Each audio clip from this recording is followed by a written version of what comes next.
beautiful conlanging community. I'm creating words for my conlang, Külaṣ. So get cozy for a minute while I go over some nouns for my first week of Lexember. Before I introduce myself, I need the word for name. So, Jaboś. And with that, I can introduce myself. Külaṣ Jaboś Bryn. My name is Bryn, and I use they them pronouns. Welcome to they conlang.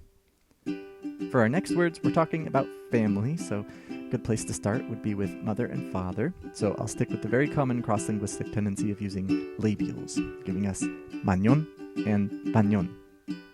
And for good measure, I'll throw in some reduced forms for mom and dad, giving us mañe and pañe. And your mañe is usually bound by blood, which can be further extended into metaphorical meanings, but for now I just gave it the additional meaning of sap, like from a plant, which happens to be colexified in a handful of languages. And this word is pronounced chuch. Chuch. Next, we have the word for star, niet, which as a human gender count noun would have the dual form niña and plural añeše. But I felt a little unsatisfied with this, and I wanted to do something a little more complex than just give it multiple senses. And it just so happens that the people who speak this language have two adjacent stars in the sky that both function as our North Star does. So I thought this would be a great opportunity to lexicalize the dual and plural forms through reanalysis. The singular form is reanalyzed as a mass noun to refer to the collective of the stars.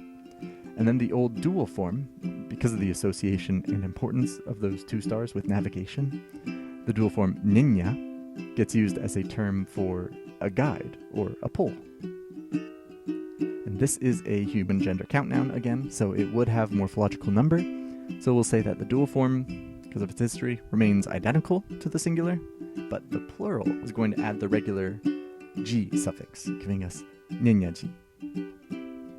And then, of course, the original plural form añeše needs to change as well.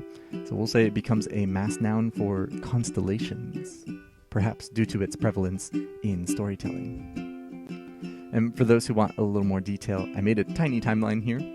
So these are the forms of the proto-words, which then evolved over time to become these intermediate forms, where the lexical reanalysis took place.